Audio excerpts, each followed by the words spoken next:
You always hear this like starving artist trope, and it's like, I want to banish that. Content creation, it shouldn't be your main focus. I have maybe a controversial question to ask you.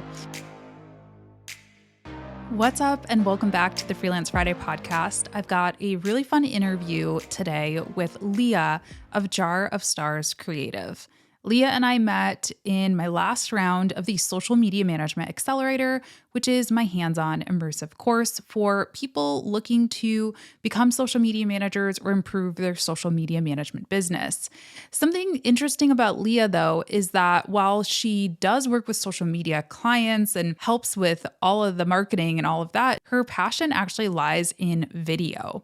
And I say it all the time. I think that social media management is a really great entry point into a lot of other areas in the creative world or the digital world. And I think that Leah is walking proof of that. Welcome, Leah. So happy to be here chatting with you. I know we just saw each other yesterday on an SMMA alumni call, but it's good to see you again. How are you?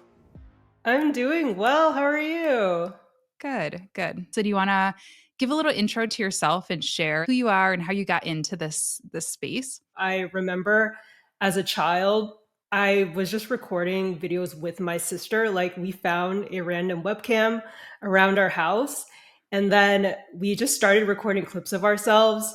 And I put the clips together like on QuickTime, whatever the default like video editor was on the computer, and just found some stock footage, edited together, and just made like silly, funny videos just for fun. I've always had kind of like, I guess, like creative hobbies. After I graduated college, I went more down the corporate route. I was in tech for many Yep. years.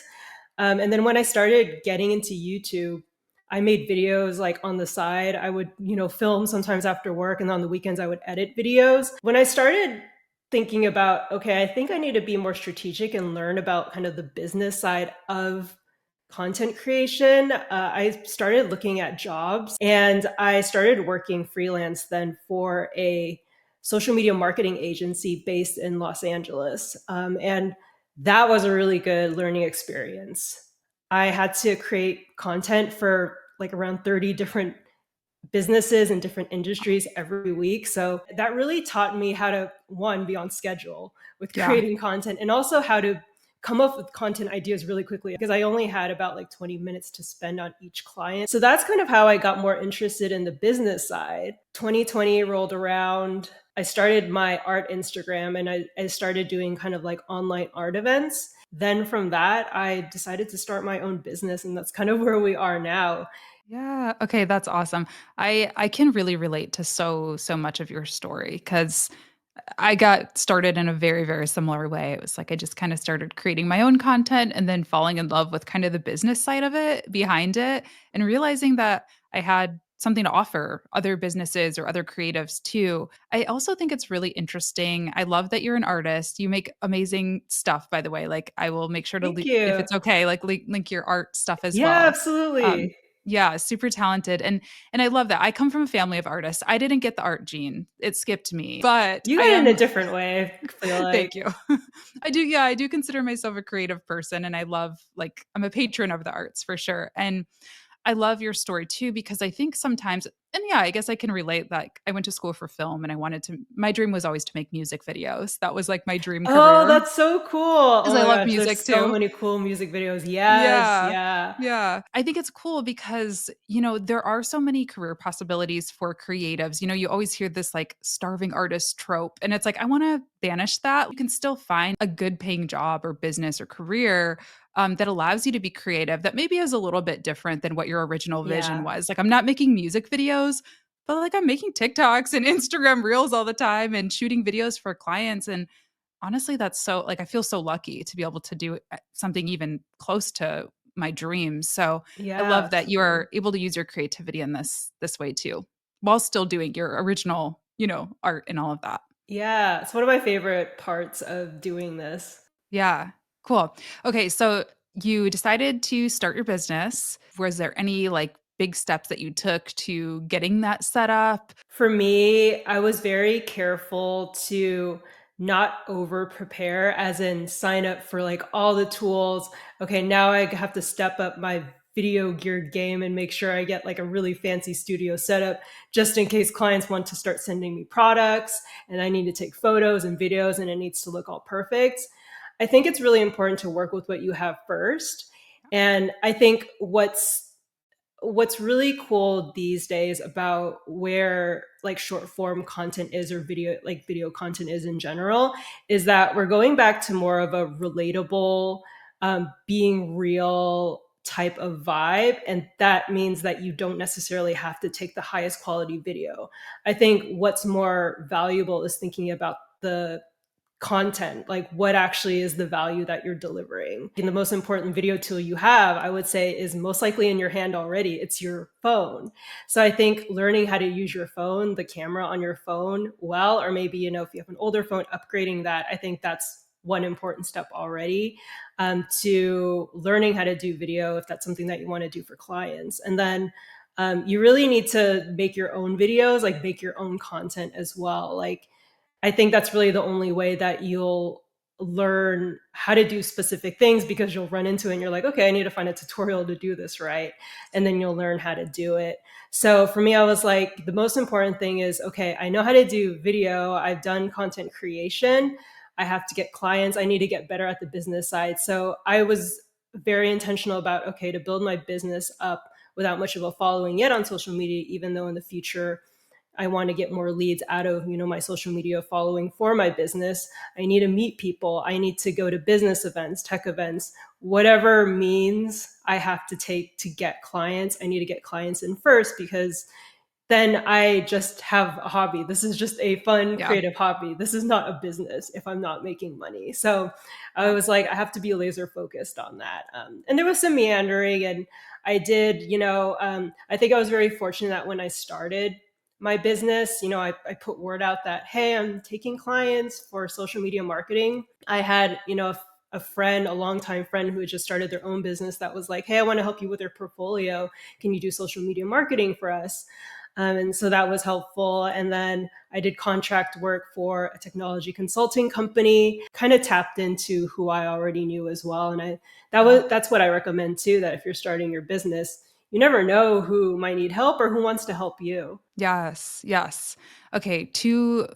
First of all, I totally agree with using your network, not using, but, working that network, talking to people, telling people what you're doing.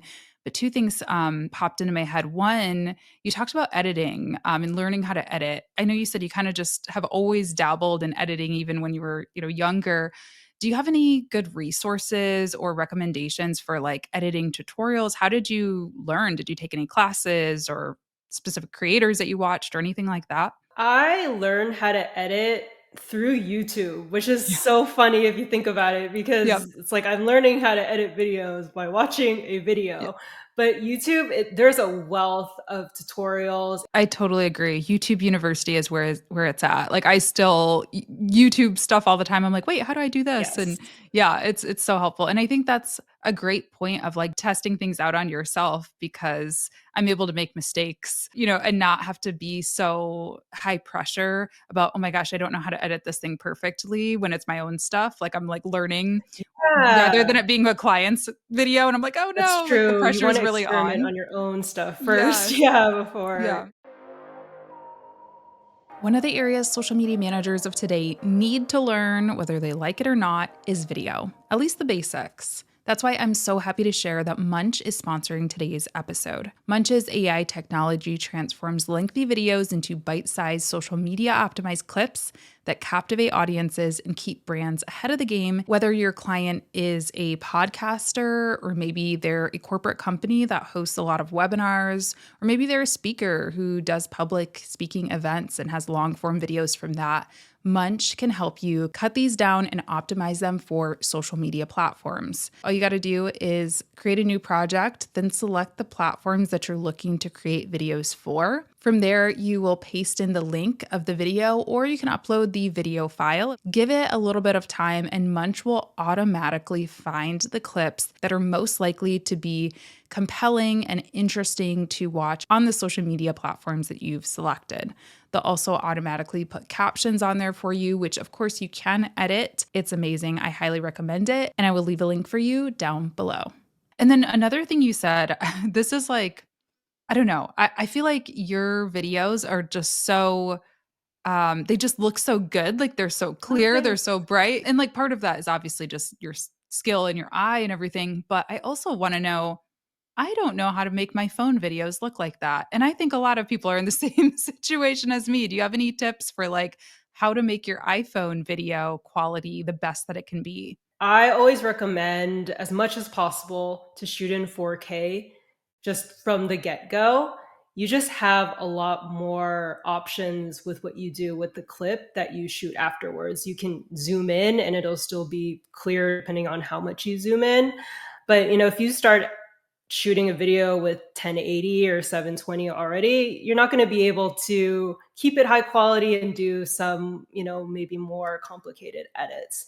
So I would do that first. And then I stick to 60 frames per second. So frame rate is, if something is 30 frames per second, let me try to simplify this. You're kind of watching like a typical TV show or YouTube video that's happening in real time.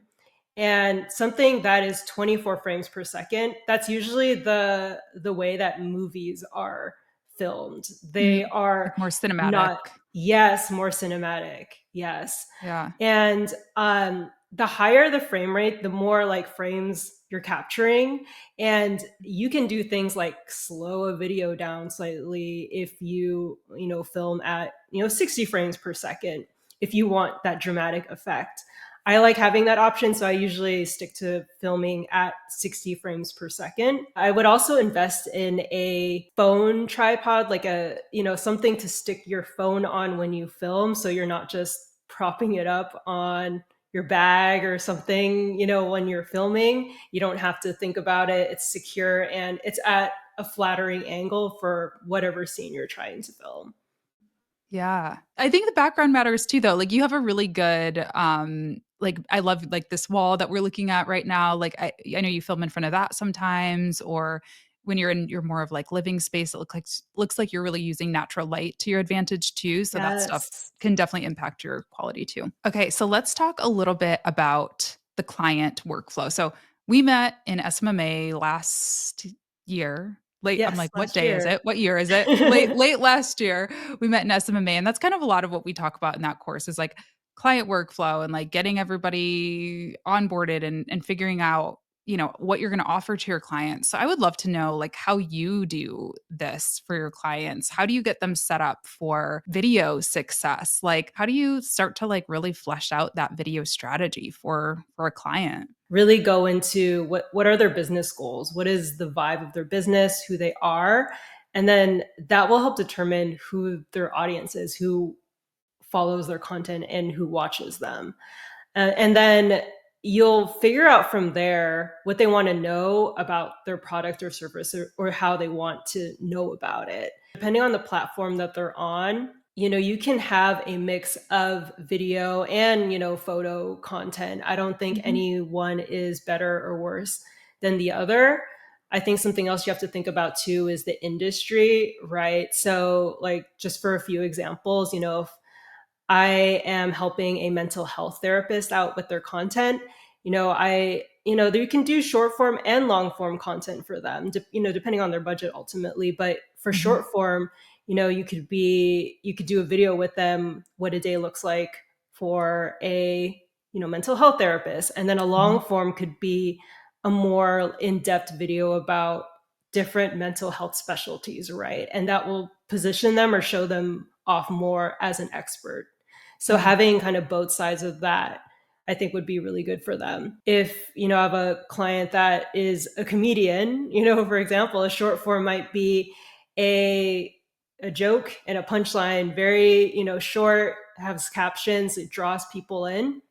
But then the long form might be, a actual like comedy special, right? Mhm. So I feel like there's a lot of ways that you can kind of play short form and long form video together. And, in terms of like getting like ideas for video, look at videos that similar niches or brands are doing. And if those are doing well, seeing how they can work for your client. Yeah. And then look at what like their audience is already asking them to. If they already have an established audience, is it something that you can answer? If they have questions, answer through an FAQ. You Hmm. can even, show the person kind of behind the brand as well if they're a business. Yeah. So I think, yeah, ultimately it depends, what is the strategy, and making sure you're talking to the audience and making content that they find Yeah. interesting, valuable, that makes them want to stick around. Yeah, that's all good stuff. A question, a slight diversion from like the strategy talk, but you know, I'm curious because you mentioned being, kind of the face of the brand. How do you get clients comfortable to be on camera? Or do you do any, like, do you work with any clients that you're on camera for them? Like, can you talk about that a little bit? Like, because obviously a comedian, like, they're probably fine with it. They probably already have video content that you can just edit. But like the mental health therapist, for example, how do you encourage them to get on camera? Do you think it's always necessary? I don't always actually think it's necessary to be in front of the camera if you're the Yeah. brand or business. Not everyone is very comfortable with being in front of the camera. And I think there are a lot of really engaging things that you can do on social media without being the face of a brand or in front of the camera. Now, if it's like something like a personal story that I feel like they should tell on social media, but they're a little reticent, I like to prepare the client as much as possible. So, if we want to record more of a, behind the brand type of video, then in Notion is what I use to organize all the information. In that card for that specific video idea, I'll try to have, the questions down there, and even maybe give them some talking points depending on how much preparation they need in front of the camera. Some people can start speaking right away. Some people are like, I need to practice a little bit more. So I like to prepare them ahead of time.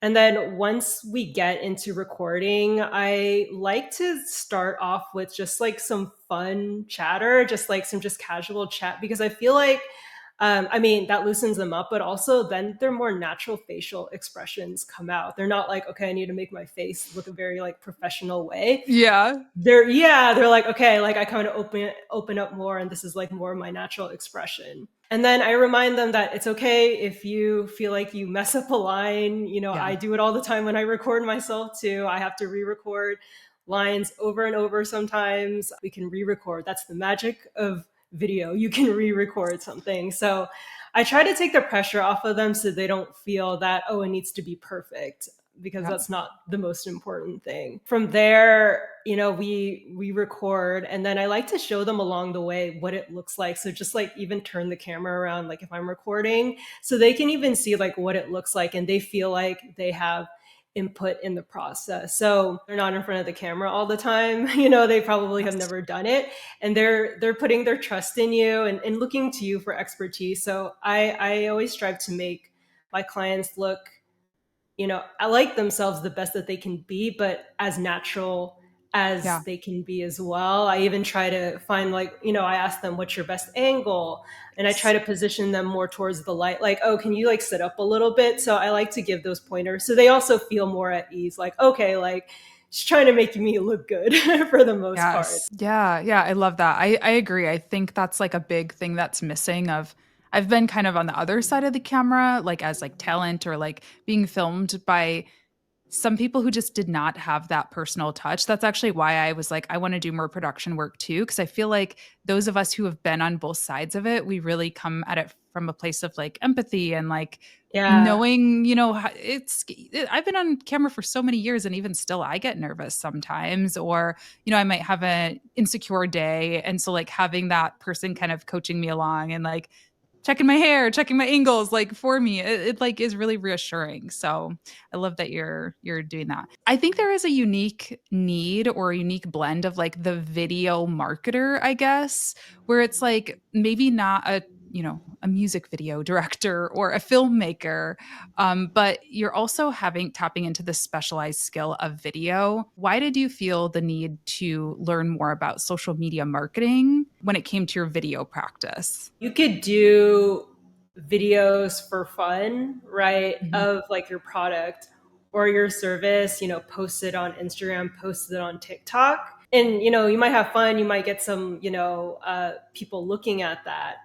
But I feel like to really know and use your time efficiently as a business owner who's, trying to build their business, if you're going to be using social media for marketing or to possibly get leads, whatever your goals are, I think it's important to think broader why you're on social media, like what is your goal with your content, and whether that's a mix of video or, photos, whatever, really think about why am I on here? What am I trying to show my audience or tell my audience? Yeah, absolutely. Yeah, I feel like social media is video content now. Like without a video strategy, it's really hard to build a social media strategy. I mean, Yeah. it's possible for, I know some brands who like only do Twitter or X or whatever, threads or like written content, like writers in particular, things like that. But if you're going to be on Instagram, if you're going to be on TikTok, if you're going to be on Facebook, even,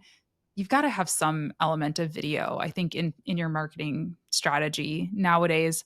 I have maybe a controversial question to ask you because I hear from students and other social media managers all the time like, I want to be a social media manager, I don't want to be a content creator. Do you think that to be a successful social media manager, you have to know video? Or do you think that there's a model that works where like you're outsourcing the video and you're just kind of copy editing? How do you kind of see like the future of this industry in regards to video versus strictly social media management? You'll have to understand video, I feel like, from now on. I really feel like it's a format that's not going anywhere. I think as a business, whether or not it's something that you want to focus on, I feel like knowing enough about video, at least knowing, okay, what's a good way to film video, even like basics in editing is like super important, right? Even if it's not something that you really want to take on yourself, at least knowing the video process so you'll be able to, get someone in, like, whether it's a freelancer contractor to do video for you, at least you'll have a good eye for that. Yeah, for sure. And I think it's important to like know your lane, if you will. If a client is like, oh, I want this like TV commercial or, this huge Yeah. thing, Then you're like, not going to yeah, take that on, most likely. yeah. Either don't take the client on or let them know, like, hey, that's not, I can't do that. Maybe you need to hire like a traditional agency or traditional filmmaker or whatever for that. But That's like true. you, Yeah. yeah, like you said, though, like knowing enough about, we should all know the basics of being able to pull out your smartphone and film a quick video. I mean, even when I was working in corporate, like in 2015, 16, when we would have events at the office, I was taking photos and videos and stuff like that. I wasn't technically in my like job description, but it's like you have to be Yeah. able to kind of think on your feet. And if Stretch that's a what's little gonna, bit sometimes. Yeah. yeah, for sure. And if that's what's gonna be the thing that gets your clients results, you know, do it if you can, if you have the capabilities to. And like you said, I think most of us have the capability to at least do like a basic level video just with devices that we use every single day anyway. So, yeah. Exactly. Cool. Okay. I want to ask just one more big question, which is for any brands that are out there listening, or anyone who's a creator. I feel like we all create video content nowadays in some regard. Like, how do you know when to outsource your video and when you should just learn how to DIY it? Do you have any advice there? If you are just starting your business out and you want to do content creation, chances are you're not going to have as big of a budget. Yeah. I think in that case, I might think about if I'm going to try a video strategy, depending on the industry that I'm in, what is the most efficient use of my time for video? And maybe that might even be doing long form content and then chopping it up and repurposing that into like shorter clips. That might be a more efficient use of your time if you're just starting out. I would say if you want to start, outsourcing or contracting video content creation or editing out, it's really, I feel like, at the point in your business where it's all hands on deck in a sense, like it's growing really fast. You need to keep up with sales, and, content creation it shouldn't be your main focus because you need to focus more on the business side. And video editing can be very time consuming. I feel like it is one of the most time consuming parts of the entire video content creation process, even, more so than filming, I feel like. Hmm. For sure. So once you get to the point where, hopefully your business is exploding, I think that would be a good time to start thinking about, I need someone to handle video or at least take on the video editing part. And then Mhm. you might then, especially like if the kind of video content you're creating is more, maybe it's like one scene that you're shooting, it doesn't really change that much. That's something that's pretty easy to templatize and hand off to someone to Yep. do for you. Yeah, for sure. Yeah, it definitely is time consuming, especially when you factor in like we're not just doing only one, long form YouTube video, for example, anymore. Now we also need to get like shorts in different sizes and all of that stuff for all the different platforms. That's the strategy most people go with. So it's a lot. Like it ends up being multiple Yeah. platforms, even if you just make one video nowadays. Where can people find you? What's your account called? I'll link it down below, of course, as well too. But for the audio listeners, where can they find you? You can find me on TikTok and Instagram mainly, Jar of Stars Creative, and jarofstars.co is my website. If you want to chat with me about doing social video marketing or, just learn more about that, happy to chat and talk. Amazing. Well, thank you so much for your time, Leah. It's always good chatting with you, learning more about how you do what you do. So appreciate you being here, and I'll talk to you soon, I'm sure.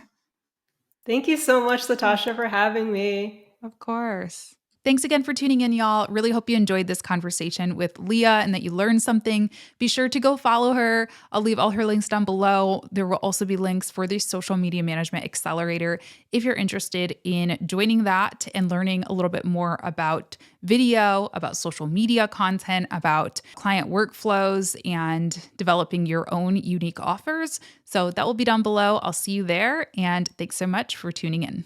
Bye.